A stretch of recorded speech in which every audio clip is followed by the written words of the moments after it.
All right, people of the state of Michigan versus James Michael Andrews. Mr. Andrews is here with his attorney, Ms. Yancey. Ms. Albert is the agent.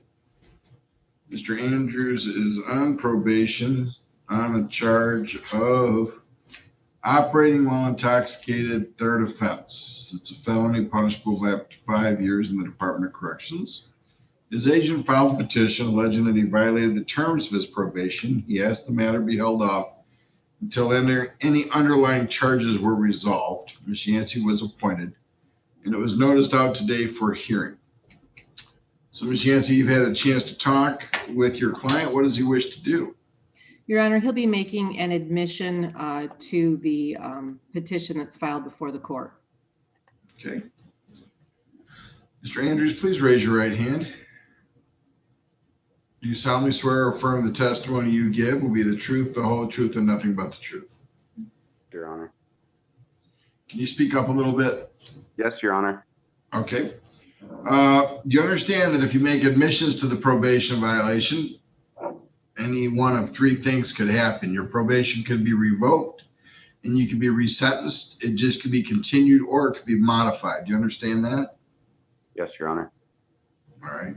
And has anyone promised you anything to get you to make admissions? No. Anybody threaten you? No. All right. So you're doing this of your own free will? Yes. Count one is an allegation that you broke the law. It says you're not to violate any criminal law of any unit of government.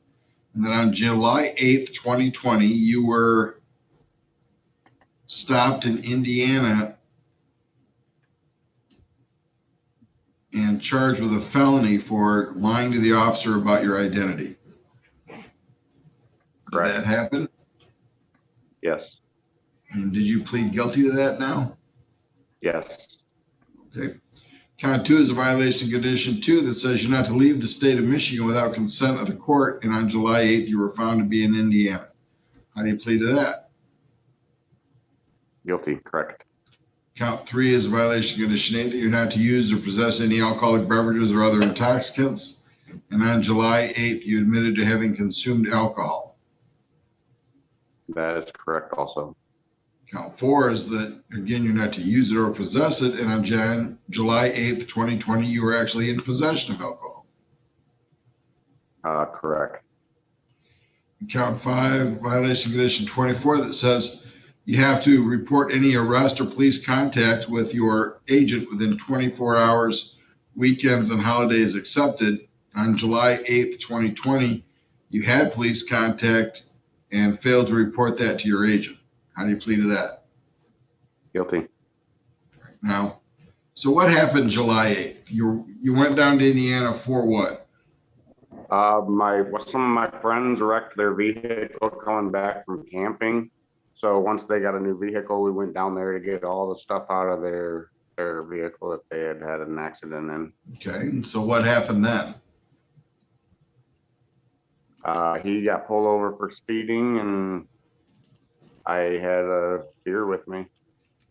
Okay, and did you were a passenger then? Yes, I was passenger. Okay, and when the police officer asked for your identification, what'd you tell him? I gave him my brother's information. Okay, and then what happened? They contacted my brother about the open container and everything, and then he's like, okay, what's going on here? So I told him that I did it, and that I would let him know that it was me and straighten it out.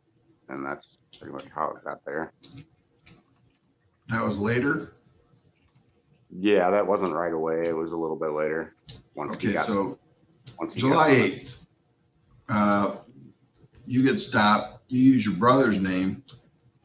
They said they're going to write a ticket for your brother for the open intox.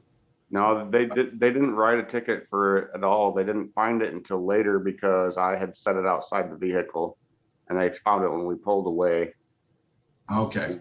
And then they took that information you gave them and wrote up a ticket and sent it to your brother, and your brother's like, what the hell is this all about? Yeah. Correct. And so then you told him, your brother, that you would get it straightened out. Or you called the police yourself. I told my brother that I would take care of it, and then They ended up contacting him, and he just told them, and then I got with them after that. Okay. And when did you plead? I don't remember the date. Well, what happened? They sentenced me. They gave me 540, and they're suspending 450 of it. So I'll do 90 days and then 450 on probation when I come out, So when you got to do your 90 days?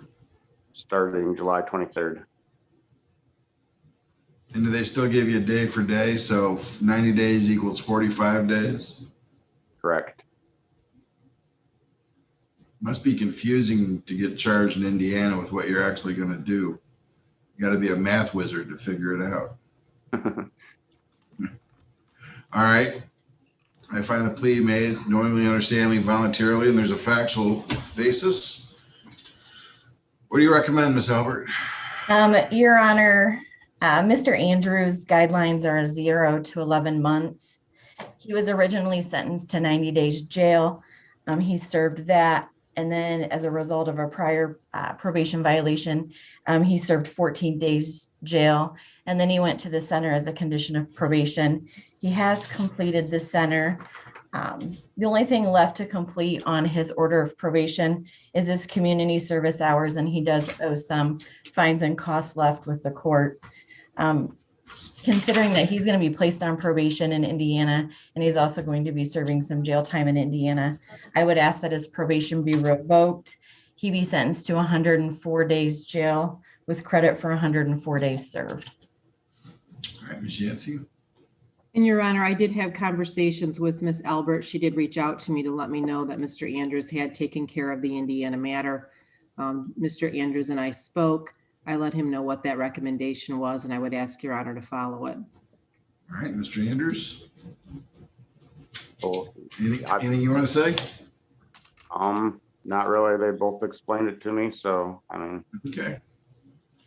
All right, I'll enter an order indicating your probation is revoked and 104 days, credit 104 days served.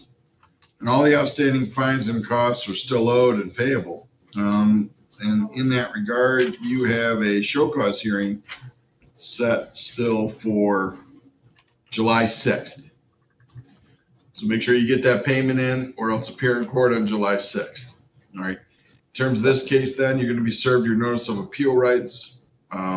I'd ask you to sign one copy acknowledging that you received them. Return one copy. If you wish to appeal, you'd need to fill the rest out, return to court within 42 days.